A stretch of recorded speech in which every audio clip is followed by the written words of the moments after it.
In the winter of 1858, the industrial heart of Birmingham, Alabama, witnessed something that would haunt the city's foundries for generations. A slave named Brutus Caldwell took a 20-pound sledgehammer and brought it down with such crushing force that his master's skull split like a watermelon dropped from a church steeple. The sound echoed through the sloth iron works like a bell tolling for the dead, a wet, sickening crack that 17 witnesses would hear in their nightmares for the rest of their lives. What the authorities discovered in the aftermath wasn't just murder. It was evidence of a conspiracy so twisted and far-reaching that the city's most powerful men spent decades burying the truth beneath tons of molten iron and industrial smoke. The real horror wasn't the killing itself, but what drove a man who had never shown an ounce of violence in 13 years of slavery to commit an act so savage that witnesses claimed they could hear the bones cracking from 50 yards away over the roar of the furnaces.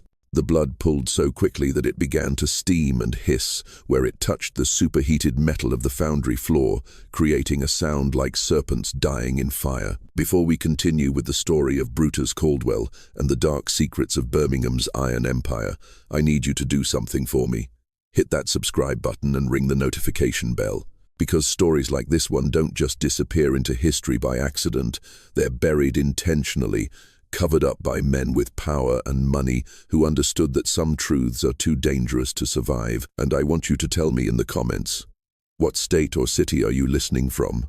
Because what happened in Birmingham could have happened anywhere in America, where men traded in human flesh and molten metal, where progress was built on the backs of the expendable. The truth about Brutus Caldwell's story begins not with violence, but with the rise of Birmingham itself. A city that didn't exist until 1871, but whose foundations were laid in blood and iron decades before its official founding. In 1858, the area was still just a collection of mining camps and ironworks scattered across the mineral-rich valleys of Jefferson County, Alabama. The Cherokee had once called these hills home, their ancient burial grounds dotting the landscape like forgotten prayers. But by the 1852nd, white settlers had discovered something far more valuable than farmland, the perfect combination of iron, ore, coal, and limestone that would eventually make Birmingham the Pittsburgh of the South. The geography itself seemed designed for industry. Iron ore lay so close to the surface that miners could practically scratch it out with their fingernails, while vast coal deposits provided the fuel needed to fire the furnaces that would transform raw materials into the skeleton of industrial America. Limestone, essential for the smelting process, could be quarried from hillsides that rose like ancient cathedrals around the valley floor. It was a geological lottery ticket that would make fortunes for some and create hell on earth for others. At the center of this emerging industrial empire was Cornelius Sloth, a man whose ambitions were as vast as his cruelty and whose vision extended far beyond the cotton fields that had made Alabama's first generation of planters wealthy. Standing barely 5–6 inch tall with prematurely gray hair and eyes the color of winter ice, Sloths possessed the kind of restless intelligence that saw opportunity where others saw only problems. Unlike the plantation owners of the Cotton Belt, who were content to extract wealth from the soil through traditional agriculture, Sloths understood that the future of Southern prosperity lay not in crops that could be destroyed by weather or insects, but in the hellish furnaces that could transform raw ore into the iron that built America's railroads, bridges, and cities. Sloth had arrived in Alabama in 1847 from Pennsylvania, carrying letters of introduction from northern industrialists and a head full of ideas about how to adapt Yankee manufacturing techniques to southern labor conditions. What he found was a region rich in raw materials but poor in industrial expertise, populated by planters who viewed manufacturing as somehow beneath their aristocratic pretensions. While other men saw obstacles, Sloth saw the perfect opportunity to build an industrial empire using the one resource that Alabama possessed in abundance: enslaved human beings who could be worked to death without legal consequences. His foundries operated around the clock, fed by a steady stream of enslaved workers whose bodies were considered as expendable as the coal they shoveled into the flames. The Sloth Iron Works, established in 1855, quickly became the largest industrial operation in Jefferson County, employing over 300 slaves in conditions that made plantation fieldwork seem like a garden party. The furnaces burned at temperatures that regularly exceeded 2,000 degrees Fahrenheit, turning the foundry floor into a landscape that resembled the biblical descriptions of hell. Workers labored 16-hour shifts in air so thick with smoke and metal dust that breathing became an act of will, their lungs slowly filling with the residue of industrial progress.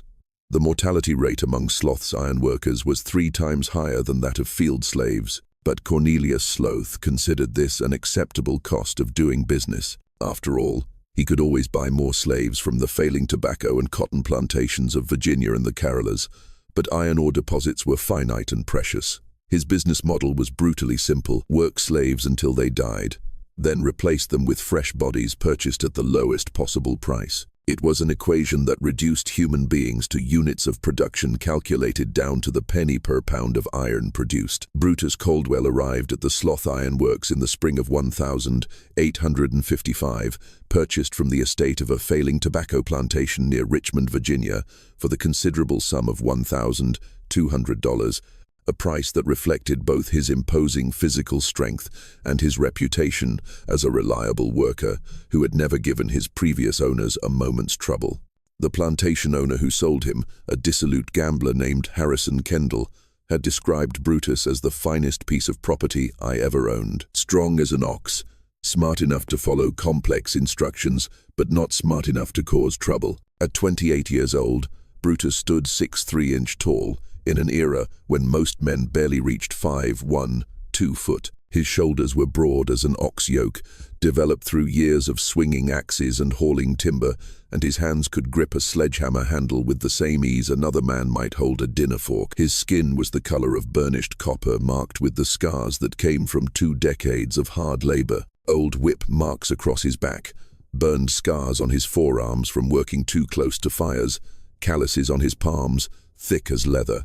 But it was his eyes that people remembered most. Dark, intelligent eyes that seemed to catalogue every injustice, every cruelty, storing them away like a careful accountant, keeping books on a debt that would eventually come due. Unlike many slaves who had learned to make themselves invisible to their owners, Brutus possessed a quiet dignity that commanded attention even from white men. He spoke only when spoken to, but when he did speak, his voice was deep and measured with the cadence of someone who chose his words carefully and meant exactly what he said. The work at Sloth Iron Works was brutal beyond imagination, designed to extract maximum productivity from human bodies with no regard for their long-term survival. Slaves worked 16-hour shifts in temperatures that regularly exceeded 120 degrees, feeding coal into furnaces that glowed like gateways to hell, hauling iron ore in wheelbarrows that weighed more than most men could lift, and operating machinery that could crush a human body in seconds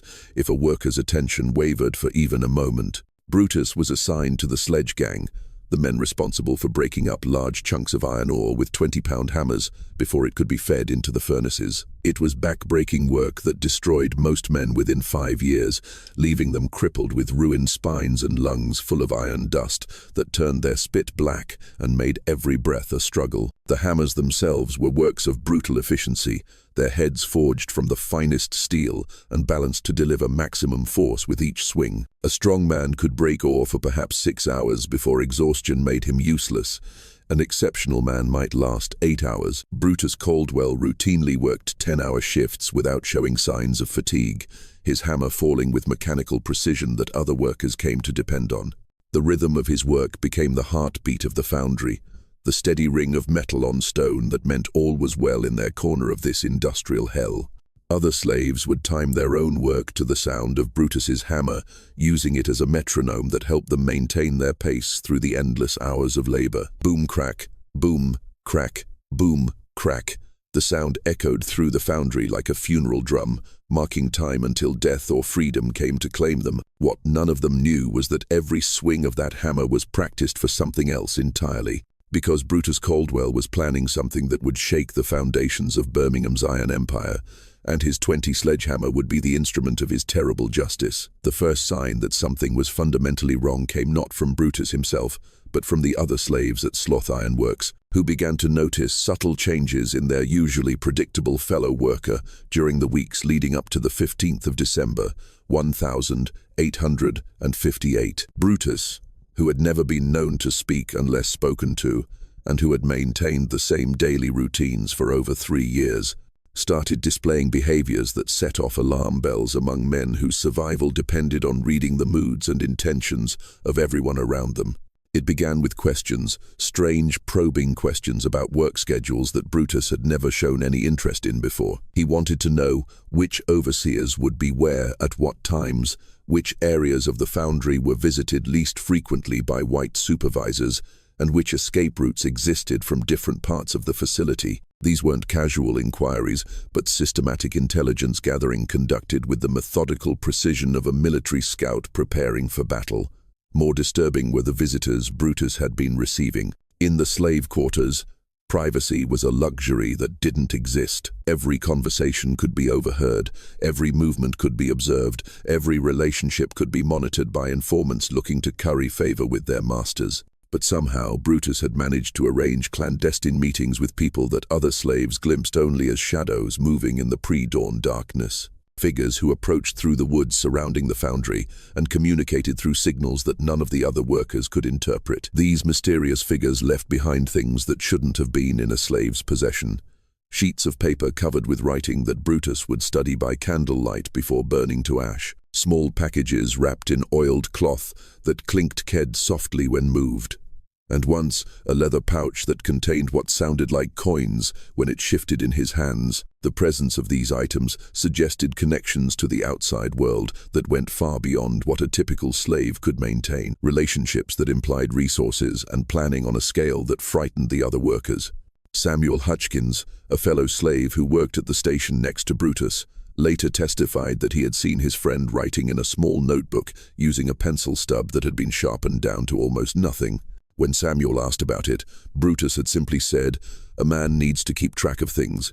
You never know when records might come in handy." The notebook disappeared during the investigation following the murder, but Samuel remembered that it was filled with columns of numbers and names written in handwriting, so small it looked like ant tracks across the pages. The 15th of December, 1858 dawned cold and grey over the sloth foundries, with a winter storm blowing in from the north that coated everything in a thin layer of ice and made the already treacherous working conditions even more dangerous. The temperature had dropped 20 degrees overnight, and the contrast between the freezing air outside and the superheated environment inside the foundry created an atmosphere that was both literally and figuratively explosive. Ice formed on the windows and walls wherever the building's heat couldn't penetrate, while the furnaces roared at full capacity to meet a rush order for railroad iron that Cornelius Sloth had promised to deliver before Christmas. It was the kind of pressure cooker atmosphere that had led to accidents in the past. Men slipping on icy walkways and falling into molten metal, or collapsing from exhaustion and being trampled by their fellow workers who couldn't stop the relentless pace of production, even to help a fallen comrade. The combination of extreme temperatures, hazardous working conditions, and impossible deadlines created a situation where human life became even more expendable than usual. At 3:17 the afternoon, Cornelius Sloth made his daily inspection tour of the foundry floor, a ritual he never missed because it served multiple purposes. It allowed him to monitor productivity and identify potential problems.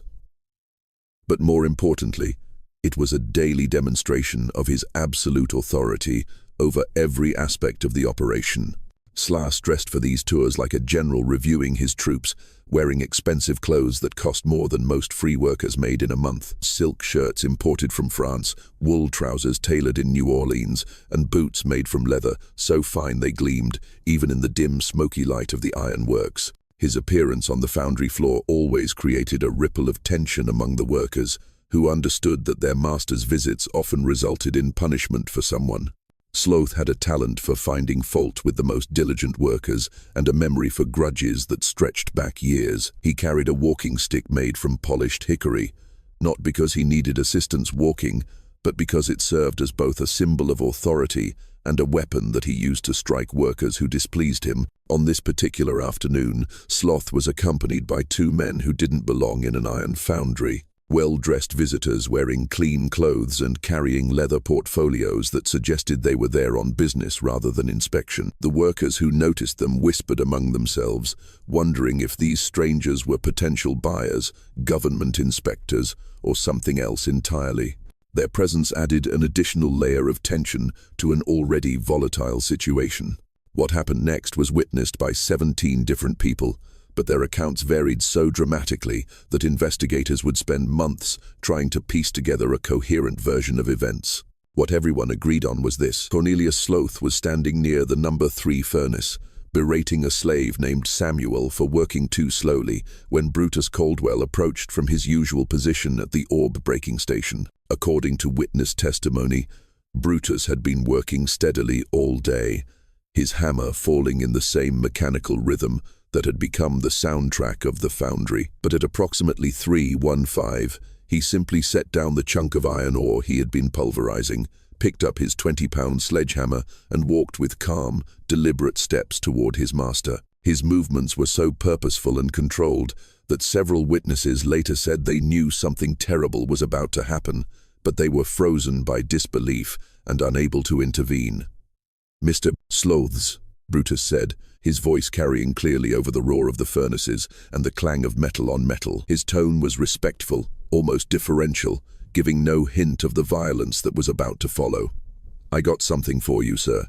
Cornelius Sloth turned around, and that's when witnesses noticed something they had never seen before. Genuine fear in their master's eyes.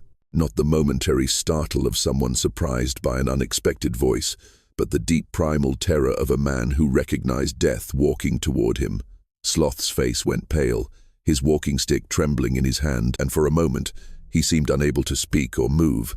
"What do you want?" Sloths finally managed to demand, but his voice cracked like a boy going through puberty, betraying the fear he was trying to hide behind bluster and authority. Brutus raised the sledgehammer above his head with both hands, the 20-pound of forged steel catching the red glow of the furnace flames. For a moment, suspended in that hellish light, the hammer looked like a piece of the devil's own fire, and Brutus himself appeared to grow larger, more imposing, as if he were channeling the power of every slave who had ever dreamed of striking back at his oppressor.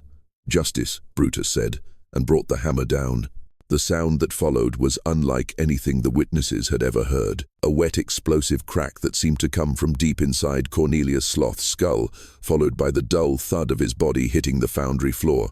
But Brutus wasn't finished. He raised the hammer again and brought it down a second time, then a third, then a fourth. Each blow accompanied by sounds that would haunt the witnesses for the rest of their lives. The crunch of bone, the splash of blood and brain matter, the sizzle of human tissue hitting superheated metal. When it was over, there was nothing left of Cornelius Sloth's head but a spreading pool of blood and grey matter that hissed and steamed where it touched the hot iron of the foundry floor. The smell of cooking flesh mixed with the usual odor of cold smoke and metal dust, creating a stench that made several witnesses vomit where they stood. Brutus simply set the bloody hammer aside, looked around at the circle of horrified faces watching him, and said in the same calm, measured tone he had always used when addressing white men, "Somebody better send for the sheriff. I'll be waiting right here." The immediate aftermath of Cornelius Sloth's brutal murder sent shockwaves through Alabama's planter elite that reached all the way to the governor's mansion in Montgomery and beyond, into the highest circles of Southern society, where the implications of a slave successfully killing his master threatened the very foundation upon which their world was built. This wasn't just another case of slave rebellion. Those were common enough and usually dealt with through swift public executions designed to terrorize other slaves into submission. This was different, more calculated, more terrifying in its implications for the stability of the entire system. Within 2 hours of the killing, Jefferson County Sheriff Thomas Whitfield arrived at the Sloth Iron Works with a heavily armed posy of 12 men, expecting to find chaos and possibly more bodies strewn across the foundry floor. Instead, they found something far more unsettling: perfect order. The foundry was still operating at full capacity, slaves working their stations as if nothing had happened, while the blood on the floor near furnace number 3 was the only visible evidence that a man had been murdered less than 3 hours earlier. Brutus Caldwell sat calmly on a wooden crate near the spot where he had killed his master. his massive hands folded in his lap like a man waiting for Sunday service to begin. He had cleaned the blood from his skin and clothes using rags from the foundry, and his expression was serene, almost peaceful, as if committing murder had lifted some terrible burden from his shoulders. When Sheriff Whitfield's men approached with shackles and drawn weapons, Brutus offered no resistance, submitting to arrest with the same quiet dignity he had shown throughout his years of enslavement. "I killed Cornelius Sloth," Brutus said when Sheriff Whitfield asked for his version of events. "I did it deliberately, and I'd do it again if I had to. I got no regrets about what I'd done." But when the sheriff asked him why he had committed murder, Brutus's answer sent a chill through everyone present, suggesting depth to the crime that no one had suspected. "Ask his ledgers, Sheriff. Ask what he wrote in his private books. Ask what he did to the ones who came before me. Ask why 43 people went away from here and never came back." The other slaves had returned to work as if nothing had happened, their faces blank masks that revealed nothing of their thoughts or feelings. When questioned individually, they claimed to know nothing about any ledgers or private books, nothing about missing people, nothing about the systematic patterns that Brutus seemed to be referencing. They had seen the killing, yes, but they couldn't explain it. Brutus had always been quiet, respectful, hard-working, a model slave who had never caused trouble for anyone. The violence had come from nowhere, like a summer thunderstorm that strikes without warning and then moves on, leaving destruction in its wake. Sheriff Whitfield wasn't buying their act of ignorance. In his 15 years of law enforcement in Jefferson County, he had dealt with dozens of slave uprisings, and they all followed the same predictable pattern: spontaneous explosions of rage triggered by some immediate provocation, like a brutal whipping or the sale of family members.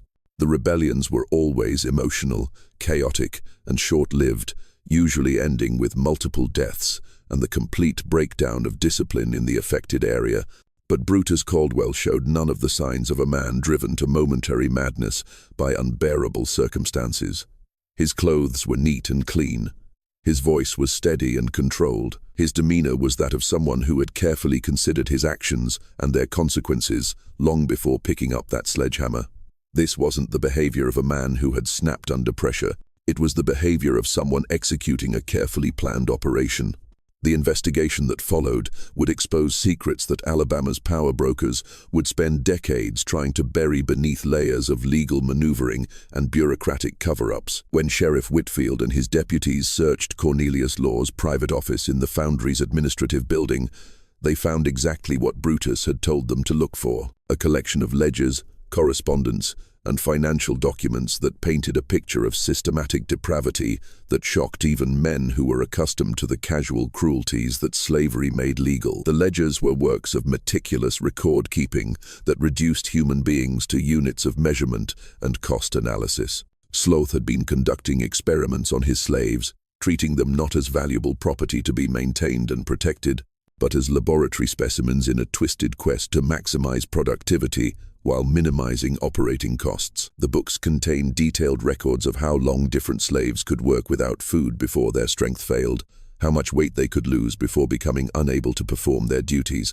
how many hours of sleep they required to maintain peak performance levels. There were charts tracking the effects of different punishments on work output, comparing the productivity gains from various forms of physical and psychological torture. Notes detailed which slave families could be most effectively controlled through threats to their children, which individuals responded better to rewards versus punishments, and which ones could be pushed to the point of death without significantly impacting overall production. It was industrial management applied to human misery, with slaves reduced to variables in equations designed to extract maximum profit from their suffering. But the most damning discovery was a series of correspondence with Dr. Josiah Knott, a mobile physician who was conducting research into what he called racial medicine, pseudo-scientific studies designed to prove the biological inferiority of African amines and justify their continued enslavement. The letters, written in Sloth's own hand and signed with his personal seal, revealed that he had been providing Dr. Knott with slave subjects for medical experiments, shipping them to Mobile in specially modified railroad cars, and receiving substantial payments for each specimen delivered alive and in suitable condition for research purposes. The correspondence detailed a business relationship that had been operating for over 3 years, with Sloth serving as doctor, not primary supplier of human subjects for experiments that ranged from surgical procedures performed without anesthesia to deliberate infections designed to study disease progression in different racial populations. The letters discussed the subjects as if they were laboratory animals with clinical descriptions of their physical characteristics, health conditions, and suitability for specific types of research. Dr. Knott's payments were substantial, up to $500 per subject, depending on their physical condition and the type of experiments planned for them. The letters made clear that the subjects were never expected to return, with Dr. Knott describing his research as terminal studies that would advance medical knowledge at the expense of individual lives that he considered scientifically valuable but personally worthless. Sheriff Whitfield realized he was looking at evidence of systematic murder disguised as scientific research, but he also understood the political implications of what he had discovered. Dr. Josiah Knott was no backwards quack operating in secrecy. He was a respected member of the medical community, a man whose theories on racial superiority were cited by politicians and judges throughout the South as justification for slavery itself. His research was funded by medical schools and scientific societies, and his findings were published in prestigious journals that shaped public policy and legal precedent. Exposing the experimental program wouldn't just destroy careers and reputations, it would undermine the scientific foundation that the entire Southern system depended on for moral and intellectual justification. If Dr. Nen's methods were exposed as torture and murder, then his conclusions about racial differences would be called into question, potentially undermining the legal and philosophical arguments that supported slavery itself. The sheriff made a decision that would haunt him for the rest of his life and change the course of the investigation in ways that protected the guilty while condemning the innocent. He confiscated all of Sloth's ledgers and correspondence, told his deputies that they had found nothing of importance in the office search, and ordered that all evidence of the experimental program be destroyed. The official report stated that Cornelius Slough had been killed by a slave named Brutus Caldwell for reasons unknown, possibly related to a workplace dispute or personal grudge. But Sheriff Whitfield wasn't entirely corrupt.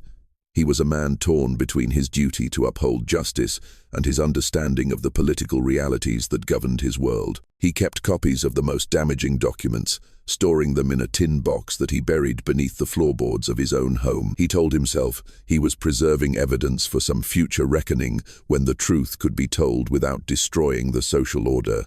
But the deeper truth was simpler and more human. He couldn't bring himself to destroy the only proof that 43 innocent people had lived, suffered, and died in agony for the advancement of science and the profit of evil men. The trial of Brutus Caldwell began on the 18th of January, 1859 in the Jefferson County Courthouse, a modest brick building with white columns that had been designed to project an image of classical justice, but would soon prove inadequate to contain the explosive secrets it was asked to judge. Under Alabama law, the outcome was never seriously in question.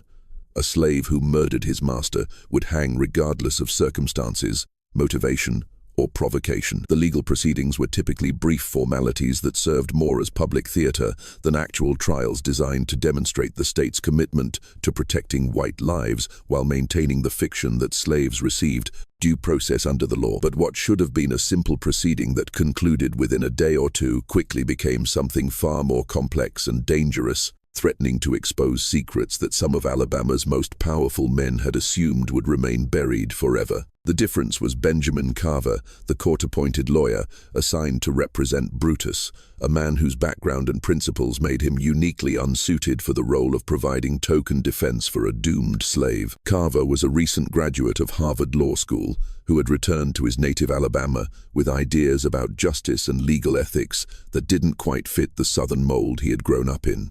The son of a small-town minister, he had been raised to believe in the fundamental dignity of all human beings, a philosophy that had been challenged but not destroyed by his exposure to the harsh realities of slavery during his childhood. His legal education in Boston had exposed him to abolitionist arguments and constitutional principles that were rarely discussed in Alabama courtrooms, giving him a perspective that combined Northern idealism with Southern practicality. At 26 years old, Carver was young enough to still believe that the law could be an instrument of justice, rather than simply a tool for maintaining existing power structures. He had returned to Alabama, hoping to build a practice that would allow him to support social reform while earning a decent living. But the reality of legal practice in a slave state had proven more morally complex than his Harvard professors had prepared him for. Court-appointed defenders of slaves typically offered peremptory defenses designed to satisfy legal requirements without actually challenging the prosecution's case or the broader system that made such prosecutions inevitable. They entered pleas for mercy, collected their modest fees from the state, and moved on to more profitable work representing white clients in civil disputes. The expectation was that Benjamin Carver would follow this established pattern, providing just enough legal representation to satisfy procedural requirements while ensuring that justice, as Alabama defined it, was served. But Carver saw the case as an opportunity to test the principles he had learned about constitutional law and human rights against the realities of Southern justice. What he discovered during his preparation would transform not only the trial, but his own understanding of the system he had sworn to serve. Unlike other court-appointed lawyers who typically met their slave clients only minutes before trial began, Carver made multiple visits to the Jefferson County Jail, where Brutus was being held in solitary confinement. He spent hours listening to his client's story, taking detailed notes, and gradually uncovering a narrative that was far more complex and disturbing than the simple murder case he had expected to defend. What Carver learned during these jailhouse conversations challenged everything he thought he knew about slavery, justice, and the rule of law in Alabama. Brutus revealed that he could read and write, skills he had carefully hidden for over a decade because literacy in slaves was illegal and punishable by severe physical punishment. More shocking was the revelation that Brutus had been keeping detailed records of everything he had witnessed at the Sloth Iron Works, maintaining his own parallel accounting system that documented crimes the legal system would never acknowledge. Hidden in the slave quarters, sewn into the lining of a coat that had belonged to his father, Brutus had maintained a journal written in tiny, precise handwriting on scraps of paper scavenged from the foundry office. The journal contained names, dates, and descriptions of horrors that matched and expanded on what Sheriff Whitfield had found in Sloth's private records, but from the perspective of the victims rather than their tormentor. Brutus's records revealed the full scope of the experimental program in devastating detail. He had witnessed slaves being selected for shipment to Mobile, watched them being loaded into modified railroad cars that had been fitted with medical equipment and restraints, observed as they were drugged and prepared for transport like livestock being shipped to slaughter. More importantly, he had tracked the pattern of selection over 3 years and realized that his own name had appeared on the list for the next shipment, scheduled for the 20th of December, 1858, just 5 days after he killed Cornelius Sloth. "I wasn't murdering my master, Mr. Carver," Brutus explained during one of their meetings, his voice carrying the weight of absolute conviction. "I was fighting for my life and the lives of every man, woman, and child in those quarters. Sloth was feeding us to that doctor one by one, like a farmer feeding chickens to a fox, and nobody was going to stop him but me. I knew if I let him ship me off to Mobile, there wouldn't be anybody left who understood what was happening or who could warn the others." Benjamin Carver found himself in possession of evidence that could potentially revolutionize the legal treatment of slavery and establish precedents for slave self-defense that might protect thousands of other people throughout the South. But he also understood that using such evidence could destroy his career, get him killed, and potentially make conditions worse for slaves throughout Alabama by triggering a violent backlash from the white community. The men implicated in Brutus's journal included some of the most powerful figures in Alabama politics and society, not just Dr. Knott and his medical colleagues, but railroad executives who had provided transportation for human cargo, government officials who had signed shipping permits without asking questions, and judges who had provided legal cover for the entire operation by ruling that medical experiments on slaves fell within the normal rights of property ownership. The solution Carver devised was as brilliant as it was dangerous. A legal strategy that would force the conspirators to expose themselves while maintaining plausible deniability about his own knowledge of their crimes. Rather than directly accusing respected members of the community of murder and torture, he would subpoena them as character witnesses for Cornelius Sloth, then systematically destroy their credibility. Through careful questioning about their professional relationships and business dealings, his plan was to use Dr. Nott's own arrogance against him, knowing that the doctor would be unable to resist the opportunity to describe his groundbreaking research in front of a courtroom audience by allowing Dr. Nott to hang himself with his own words.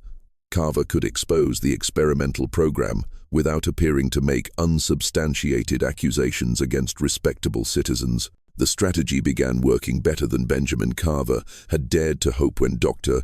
Josiah Nott took the witness stand on the 23rd of January, 1859, expecting to provide routine testimony about Cornelius Sloth's character and reputation. Dr. Nott was a man accustomed to deference and respect, someone whose medical credentials and scientific publications had earned him a position of authority that he rarely saw questioned, particularly in Southern courtrooms, where his theories about racial inferiority were accepted as established fact. Tall and distinguished, looking with silver hair and the kind of bearing that commanded attention in any room, Dr. Nott approached his testimony with the confidence of someone who believed his reputation made him unassailable. He wore his finest clothes, a black wool suit that had been tailored in New Orleans, a silk vest with a gold watch chain and boots polished to mirror brightness. His expectation was that he would spend a few minutes praising Cornelius Sloth's contributions to Alabama's industrial development, then return to Mobile with his reputation enhanced by having helped ensure that justice was served. Under direct examination by the prosecutor, Dr. Nott painted a picture of Cornelius Sloth as a progressive businessman who had contributed significantly to Alabama's economic development while maintaining the highest standards of slave management. He described Sloth as a man who understood the value of healthy, well-treated slave labor and who had consulted with medical professionals to ensure that his workers received appropriate care. But when Benjamin Carver rose for cross-examination, the tone of the proceedings changed dramatically. Instead of accepting Dr. Nott's characterizations at face value, Carver began asking detailed questions about the specific nature of the medical consultations he had provided to Sloth, the types of treatments he had recommended, and the outcomes of various interventions. Dr. Nott, Carver began, his voice carrying a deceptively casual tone that masked the deadly precision of his questions. "You've described Mr. Sloth as someone who consulted with you about the medical care of his slaves. Can you tell the court more specifically about the nature of these consultations?" Dr. Nott, unaware of how much Carver actually knew, began describing his research program in clinical detail, apparently believing that his scientific credentials would protect him from criticism. He explained how he had developed new techniques for studying human anatomy and physiology, how he had advanced medical knowledge through direct observation and experimentation, and how his work had contributed to a better understanding of racial differences that could inform social policy throughout the South. "My research with Mr. Sloth involved the scientific study of Negroiseology," Dr. Nott said using the clinical tone he employed in medical lectures. "We were investigating questions of pain tolerance, recovery rates from various procedures, and the effects of different working conditions on physical performance. It was groundbreaking work that has already contributed to several published papers in respected medical journals." Carver allowed the doctor to continue describing his research methods, asking seemingly innocent follow-up questions that encouraged Dr. Nott to provide ever more damaging details. With each answer, the doctor revealed more of the horrific scope of his experiments, apparently believing that the technical language he used would obscure the reality of what he was describing. "Can you tell the court more about these procedures you mentioned?" Carver asked.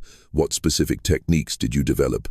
Dr. Nott, trapped by his own vanity, began describing surgical procedures performed without anesthesia, deliberate infections introduced to study disease progression, and amputations designed to test theories about racial differences in pain tolerance.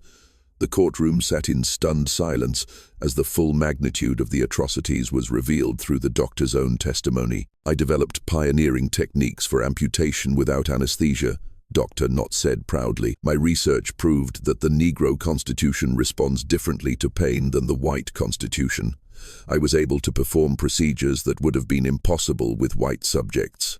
When Carver asked about the source of his experimental subjects, Dr. Knotto's answer sealed his fate. Mr. Sloth provided specimens of exceptional quality. His iron workers were already conditioned to physical stress, making them ideal for endurance testing. I compensated him fairly for each specimen, and he guaranteed delivery in prime condition. The word specimen echoed through the courtroom like a gunshot. Even in a society that accepted slavery, there were limits to what people could stomach, and Dr. Knott had crossed those limits with clinical precision. But the revelation of Dr. Knott's experiments should have ended the trial in Brutus's favor.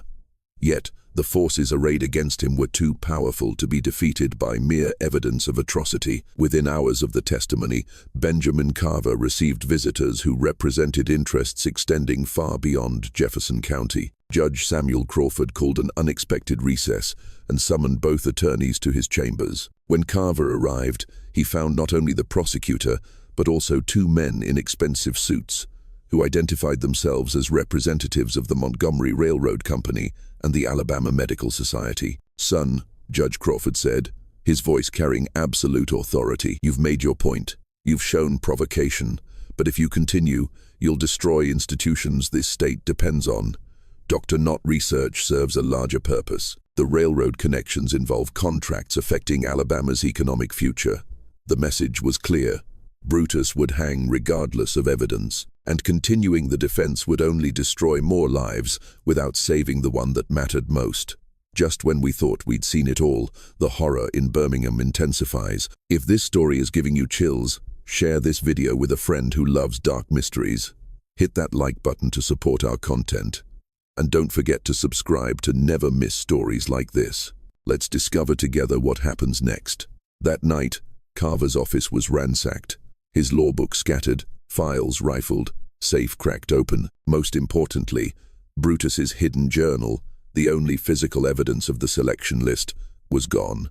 But the burglars missed something crucial: transcripts hidden inside Carver's diploma frame, hanging in plain sight.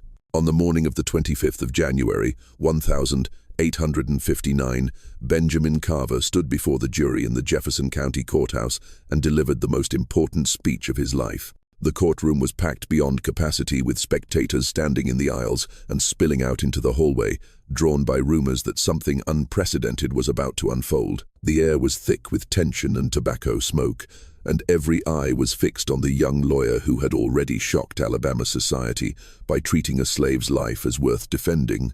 But instead of the careful legal argument his colleagues expected, Carver began with a simple question that would expose the rotting heart of Alabama's power structure and force every person in that room to confront their own complicity in systematic evil. "Gentlemen of the jury," Carver said, his voice carrying clearly to every corner of the packed courtroom, "I want you to imagine that someone you loved, your son, your brother, your father, had been sold to a man who treated human beings like laboratory rats. I want you to imagine that this man had already fed 43 people to a doctor who cut them apart while they were still alive, studying their screams like a scientist studying the songs of birds. And I want you to imagine that your loved one was next on the list, scheduled to be shipped away in 5 days to suffer the same fate. What would you do?"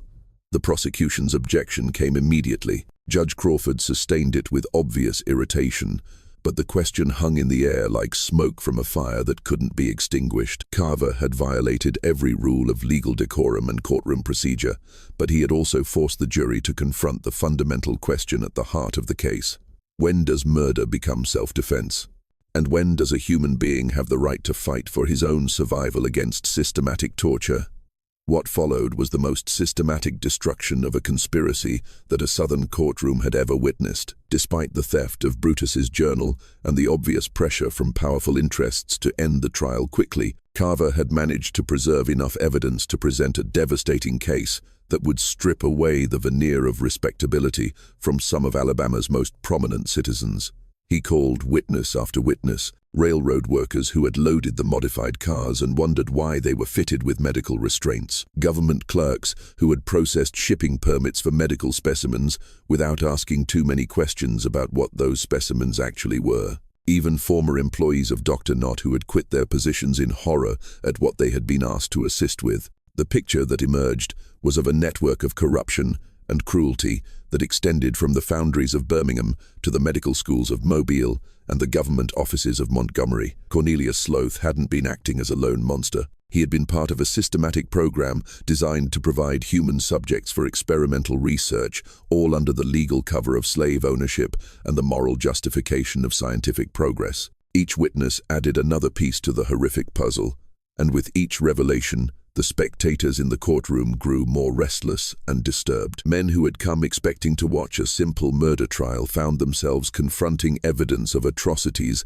that challenged their fundamental assumptions about their society and their own moral complicity in its crimes. The most dramatic moment came when Carver recalled Dr. Knott to the witness stand for additional questioning. The doctor, visibly shaken by the testimony he had heard from other witnesses, tried to maintain his composure, but was clearly rattled by the systematic dismantling of his reputation and the exposure of his experimental program. "Doctor," Knott, Carver said, his voice now carrying the authority of a prosecutor rather than a defense attorney.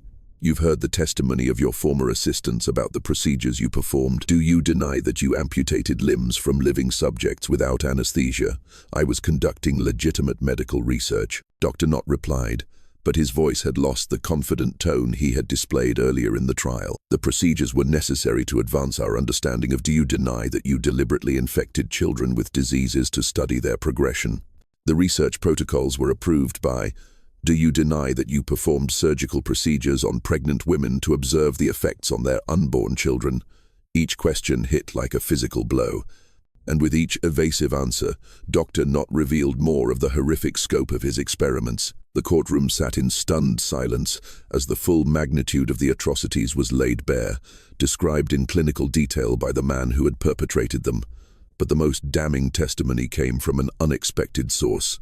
Martha Sloth, Cornelius's widow, had been called by the prosecution to speak about her husband's character and his relationship with his slaves. She was expected to paint a picture of a kind master who had been brutally murdered by an ungrateful slave. But under Benjamin Carver's careful cross-examination, she instead revealed the psychological toll that her husband's secret activities had taken on their marriage and his mental health. "Mrs. Sloth," Carver said gently, recognizing that this grieving widow held the key to understanding her husband's state of mind in the weeks before his death. "Can you tell the court about your husband's behavior during the final months of his life?" Martha Sloth, a small, pale woman in her 42nd who had clearly been devastated by her husband's violent death, struggled to maintain her composure as she answered. "He changed," she said, her voice barely audible above the silence of the packed courtroom. "He started having nightmares. Terrible nightmares that would wake him up, screaming about sounds, horrible sounds that he said he couldn't get out of his head." "What kind of sounds, Mrs. Sloth's?" "He said they were the sounds that people made when they realized what was going to happen to them. He said he could hear them begging, crying, praying, but he couldn't make it stop." Tears were streaming down her face now, and several members of the jury shifted uncomfortably in their seats. "Did your husband express any regrets about his business activities?" "He kept a loaded pistol by the bed because he said he was afraid they would come for him, the ones he had sent away. He barely slept, barely ate. He would sit at his desk for hours, writing letters that he never sent, talking about getting out of some kind of business arrangement before it destroyed us all." It was Martha Sloth who provided the final crucial piece of the puzzle when she revealed the location of her husband's personal safe hidden behind a false wall in their home's basement. "He told me about it just a few days before he died," she said.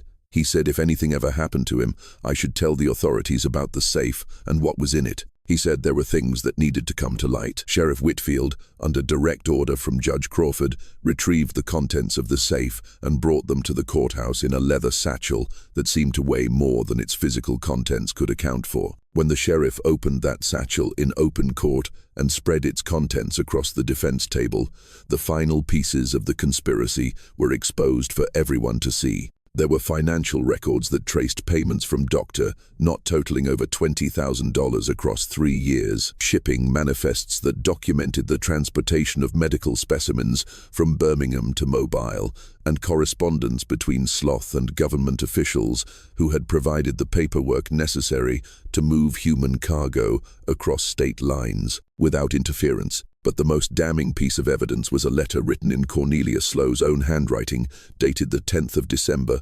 1858, just 5 days before Brutus Caldwell ended his life with a sledgehammer. The letter was addressed to his wife, but apparently never sent.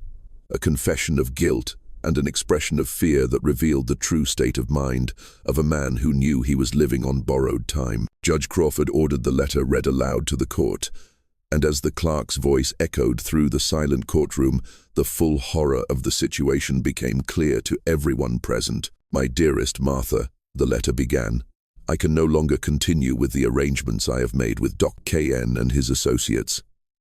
The money has been good, better than I ever dreamed possible, but the cost to my soul and my sanity has become unbearable. I know that what we have been doing is wrong, not just morally, but in the eyes of God.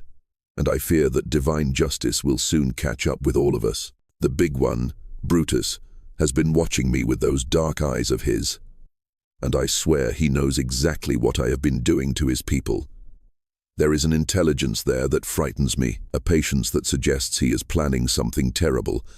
I have decided that after we send him to Mobile with the next shipment, I am getting out of this business entirely before it destroys us all. I pray that God will forgive me for what I have done, and I pray that you will never have to learn the full extent of my sins." The letter was signed and dated, providing undeniable evidence that Cornelius Sloth had planned to send Brutus Caldwell to Dr. Notto for medical experimentation, and that Brutus had somehow become aware of this plan.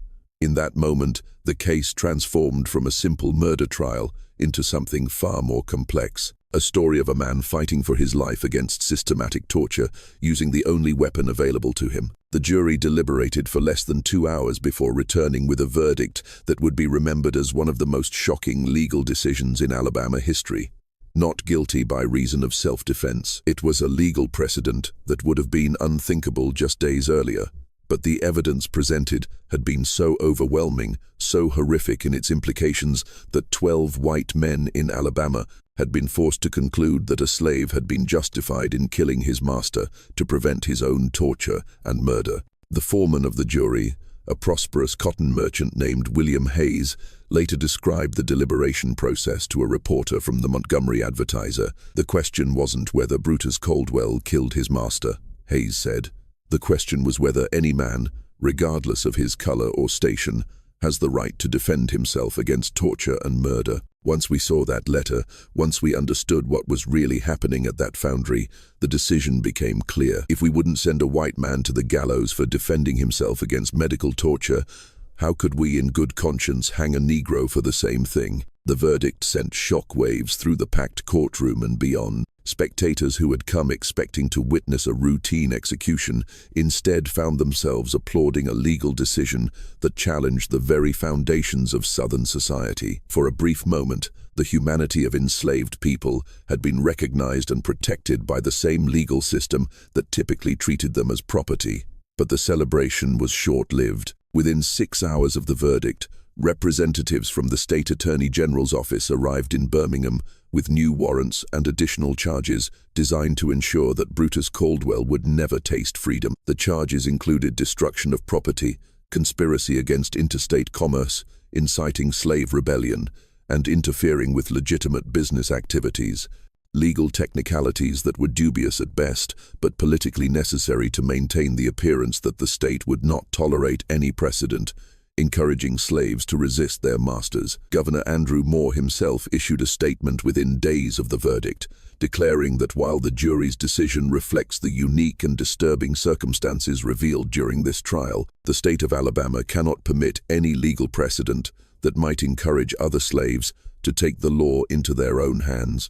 The defendant will remain in state custody while we pursue additional charges that reflect the broader implications of his actions. Benjamin Carver, his legal career effectively destroyed by his decision to mount a genuine defense of a slave client, spent the remaining years of his life working for the Underground Railroad. He used his knowledge of Southern law to help escaped slaves navigate the complex web of regulations designed to return them to bondage, and he maintained detailed correspondence with abolitionists throughout the North, providing them with documentation of the experimental program that would eventually be used as evidence in the broader moral case against slavery. The impact of Carver's sacrifice extended far beyond Alabama. Transcripts of Brutus's trial, smuggled north by Underground Railroad operatives, were published in abolitionist newspapers throughout New England, where they caused a sensation that reached the highest levels of government. The detailed testimony about medical experiments on slaves became part of the growing body of evidence that Northern politicians used to argue for federal intervention in Southern affairs,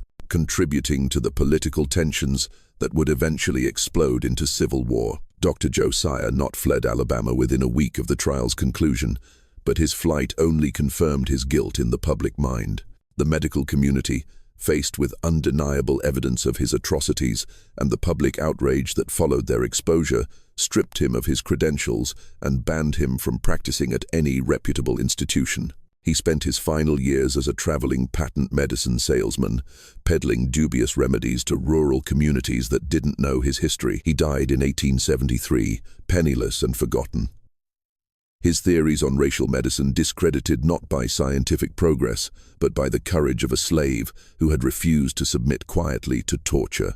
The Sloth Iron Works continued operating under new management, but the foundry never fully recovered from the scandal that had exposed its darkest practices. Worker productivity declined as former slaves, now paid employees after the Civil War, refused to work under conditions that reminded them of the experimental program. The company struggled financially for decades, changing hands multiple times before finally closing its doors in 1971 due to foreign competition and changing technology. But the workers who labored there in later decades reported phenomena that suggested the past wasn't entirely buried. Maintenance crews working night shifts consistently heard the sound of a 20-pound hammer striking metal in the steady rhythmic pattern that had once been Brutus Caldwell's signature. The sound would echo through empty buildings where no one was supposed to be working, continuing for hours at a time, always coming from a different part of the foundry, always stopping just before searchers could locate its source. These reports persisted for over a century, becoming part of Birmingham's industrial folklore and contributing to the foundry's reputation as a haunted place where the ghosts of slavery's victims continued their eternal labor. Some dismissed the stories as the product of guilty consciences and overactive imaginations, but the reports were too consistent and came from too many reliable sources to be easily explained away. Brutus Caldwell himself lived for another 37 years, spending them all in various Alabama prisons as the state found new reasons to keep him locked away whenever his current sentence neared expiration. But imprisonment couldn't break his spirit or silence his voice. He became a teacher and leader among his fellow inmates, establishing secret schools where he taught dozens of prisoners to read and write, skills that were still illegal for African Amines in many parts of the post-war South. More importantly, Brutus helped his fellow prisoners document their own experiences with a legal system that continued to treat them as less than human, even after slavery's formal abolition. Under his guidance, former slaves and their descendants wrote detailed accounts of their experiences with sharecropping, convict leasing, and other forms of exploitation that replaced the chains of slavery with new forms of bondage. His influence extended beyond prison walls through letters smuggled out by sympathetic guards and visiting ministers. These letters, written in the same careful handwriting that had once documented the experimental program, provided guidance and encouragement to African Americans throughout the South who were struggling to navigate the dangerous transition from slavery to a freedom that often existed more in law than in reality. When Brutus Caldwell died on the 15th of November, 1896 at the age of 69, his body finally worn out by nearly 4 decades of prison labor, his funeral was attended by hundreds of people whose lives he had touched during his long imprisonment. His final words, recorded by the prison chaplain who had become his friend and confidant, were characteristic of the man who had chosen justice over safety. "I did what I had to do, and I do it again. The only thing I regret is that I couldn't save the others who went before me. The truth about the experimental program was gradually suppressed through a coordinated effort involving state officials, medical institutions, and railroad companies that had profited from the transportation of human cargo. But the story refused to stay buried, as truth has a way of surfacing despite the best efforts of those who would prefer it remain hidden. The most important discovery came in 1987 during the renovation of a house that had belonged to Sheriff Thomas Whitfield. Workers found a tin box buried beneath the kitchen floorboards, containing the documents that Whitfield had saved from Cornelius Sloth's office, ledgers, correspondence, and financial records that provided definitive proof of the experimental program and the network of corruption that had protected it. These documents, now housed in the Alabama Department of Archives and History, tell a story that challenges everything we thought we knew about American slavery and the capacity for ordinary people to become complicit in extraordinary evil. This mystery shows us that history's most horrific crimes are often committed not by monsters, but by ordinary people who convince themselves they're serving a greater good. What do you think of this story? Do you believe that Brutus Caldwell was justified in taking the law into his own hands? Could something like this happen again in modern America? Or have we learned enough from our history to prevent it? Leave your comment below. If you enjoyed this tale and want more horror stories like this, subscribe, hit the notification bell, and share with someone who loves mysteries, because the most terrifying stories are often the ones that could be true. See you in the next video.